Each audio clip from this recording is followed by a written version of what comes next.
Se você colocar 100 aqui, vamos raciocinar assim, aqui é 100. Se você somar com 20, não vai dar 120?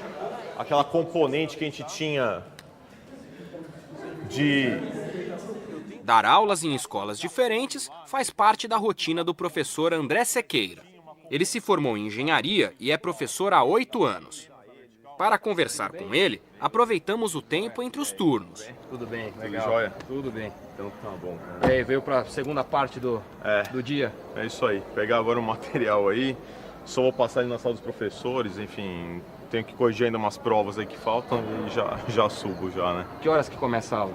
Aqui começa 1h30. 1h30. Entendi. Daqui a pouquinho a gente já tá subindo, mais uns 15 minutinhos aí a gente já sobe. A gente pode acompanhá-lo aí? Não, lógico. Normalmente a sua rotina então é bastante cheia, né? Sim, sim. É, bem movimentado aí. Tem 3 dias na semana que eu dou aula nos períodos da manhã, tarde e noite, né? Então aí é essa correria, né? Você sai de uma escola, enfim, vai para outra, né? São quantas escolas que você dá? Hoje eu tô com 4 escolas, né? Então eu dou aula aqui na ETEC Mandaki, na ETESP, né? No ensino técnico, em ambas, e no Romeu de Moraes, né? Estava lá e no CAEP, né? Que é o Centro de Aprendizagem Empresarial Piaget, né? Uma escola particular lá no Brooklyn, né? A rotina de André é intensa. Entre uma escola e outra, há trabalho a ser feito.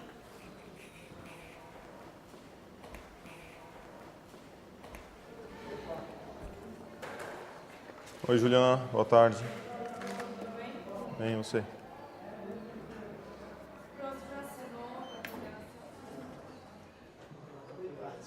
Vamos lá. E aí? Boa tarde. E aí, João? Bem? O que? O Yuri tá aí? Ué, cadê o resto do povo? Tô chegando. Agora sim, hein? Esse daqui sempre me cumprimenta assim, é todo dia. Aí é o seguinte, quem precisar de alguma coisa, ó, eu vou deixar meu e-mail. Alguns já tem, né? Eu não tenho Facebook, vocês já sabem disso. Não, eu não quero. Eu não quero porque assim, eu sei que é uma coisa muito legal, eu vou ficar lá horas do meu tempo lá, e meu tempo... Seu tempo é dinheiro. É verdade, Vocês sabem que meu tempo é limitado, tá certo? Eu preciso estar no meio dessas tarefas de professor, de corrigir prova, planejar aula e, além disso, preocupado com a minha formação também, né? Mas, enfim, é questão de planejamento também, né? Acho que passa por isso. Sempre quando você se planeja para as coisas, enfim, para o teu conteúdo em sala de aula, você também acaba meio que dimensionando o tempo para fazer essas coisas, né? Inclusive a formação também. Mesmo com a rotina intensa, André encontra tempo para sua formação continuada. O projeto é uma parceria entre a escola na qual ele trabalha, uma empresa privada e a Associação Parceiros da Educação, uma OCIP, uma organização da sociedade civil de interesse público. Isso faz parte da função do professor. Essa questão de buscar os estudos, entendeu? Ver outras técnicas de aprendizagem. Isso faz parte do dia a dia do profissional da educação. Os formadores prepararam avaliações desse período de formação para cada área. E a gente queria que nesses primeiros 40 minutos vocês ficassem aqui na biblioteca, podem sentar por área para preencher esses questionários. Depois, na 1 hora restante, vocês vão se reunir de novo nas áreas com os formadores. Tá bom? Estamos aqui desde 2009, fazendo trabalhos diferentes a cada ano, mas há uma linha, né? E há coisas que a gente disparou lá em 2009, eu nem fazia parte da equipe ainda, mas temas como, por exemplo, o tema da sequência didática foi um estudo vertical feito em 2009, que agora, no final de 2011, a meados de 2012, é que os professores começaram a usar esse termo e falar e dar significado para isso. Quer dizer, por que isso acontece? Porque foi muito lento? Não, porque tem um tempo mesmo de fazer com que essas questões se tornem significativas, né? Não é formação de professores, assim como formação de alunos, não se resolve numa semana, numa palestra, numa oficina. Para mim é um espaço muito produtivo, né, e dentro do nosso horário de trabalho. Então isso que eu acho mais legal, né? A gente, antes de entrar essa parceria aí com a Escola da Vila, já tinha um trabalho no HTPC, né? Junto com os coordenadores, sempre existiu.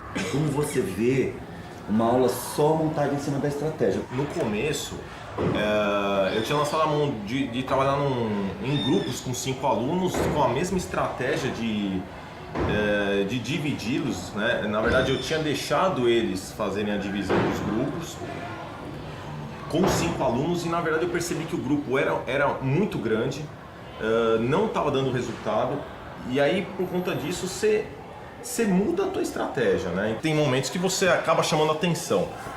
Agora, o que acontece? Tem alguns momentos que eles também correspondem de forma positiva. Então, assim, da forma como você chama atenção, também não vejo por que não elogiar. Olha, e aí, parabéns, né? Fico feliz que o pessoal se envolveu. E eu tô vendo, ó, incrível, mas olhando a sala, é uma coisa que me dá felicidade de ver que todos estão participando, ó.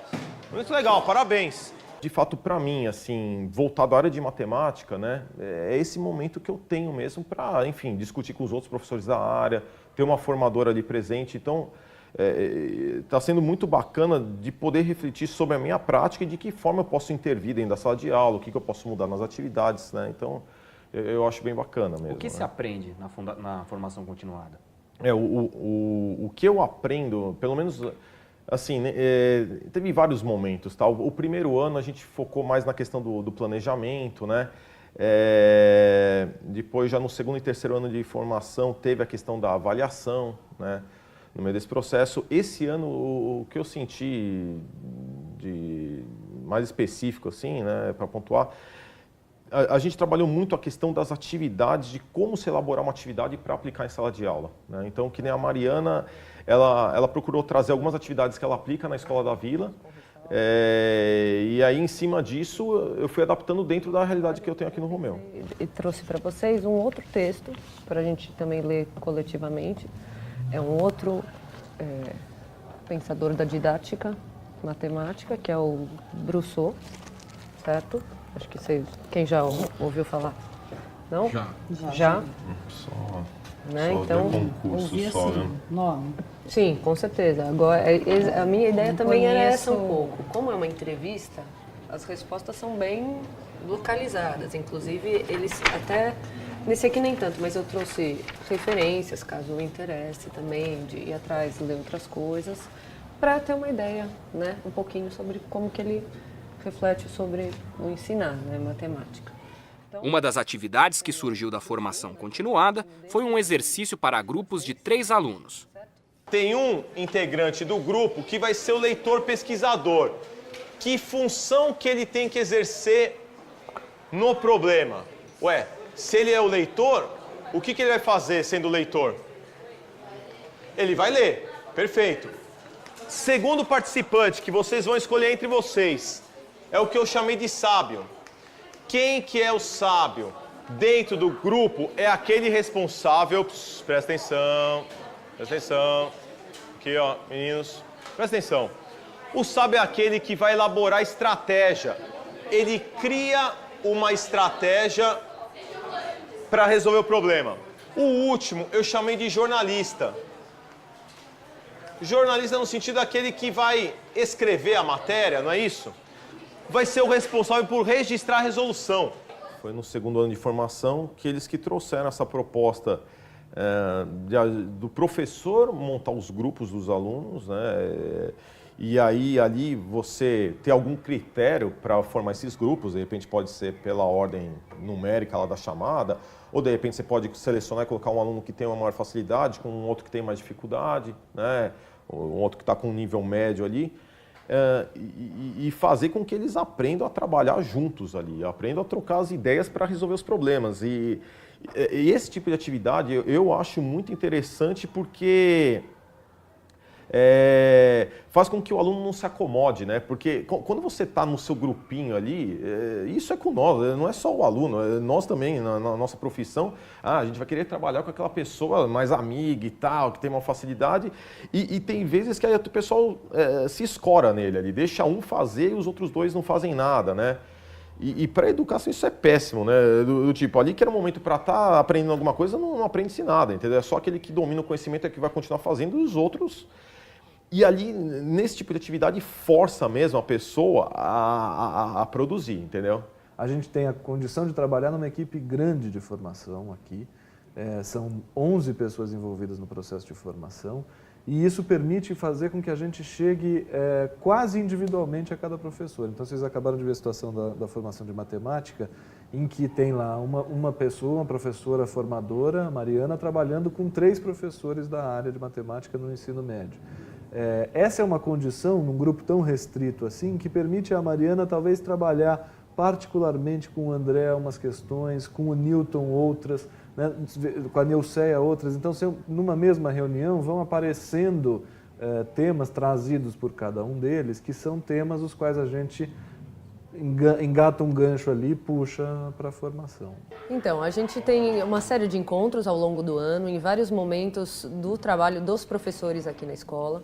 Então, a gente aborda temas variados de acordo com o que aparece como necessidade, ou o que eles trazem como problemas, ou o que eles querem discutir, a gente aprofunda nisso. Desde fazer uma sequência de problemas em algum determinado tema, ou mesmo que nem hoje, em que a gente lê um texto mais geral sobre ou fazer matemática, como isso pode implicar em todos os anos em que eles trabalham.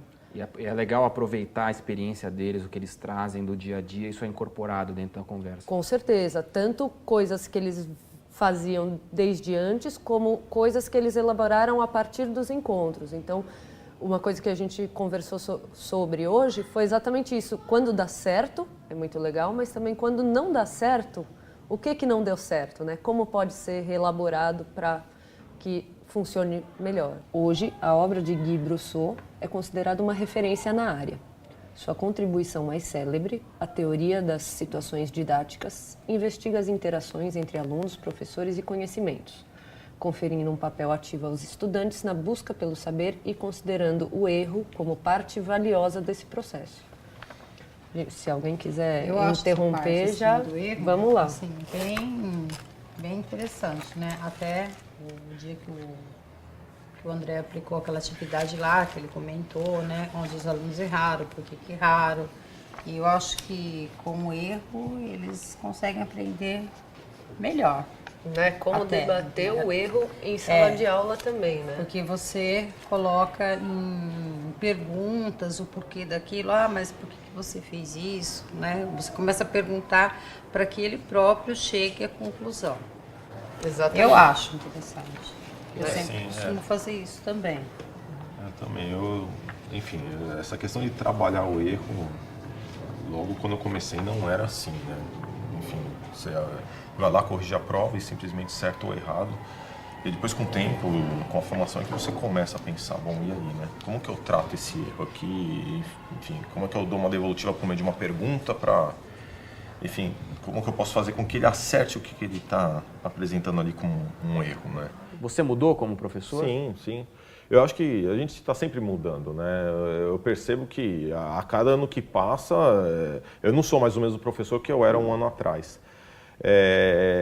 E eu acho que precisa, sim, desses momentos de formação, né? Como mesmo você falou, eu tinha uma formação em uma outra área, né? E que aí você tem aquelas mentalidades da nossa época de escola, né? Que na avaliação ali você procura responder aquilo que o professor está querendo ali, né? E também eu, depois, enquanto professor, a gente imaginava que pegar as avaliações era só colocar ali um certo ou errado e nem repensar em cima do que tenho ali na minha mão.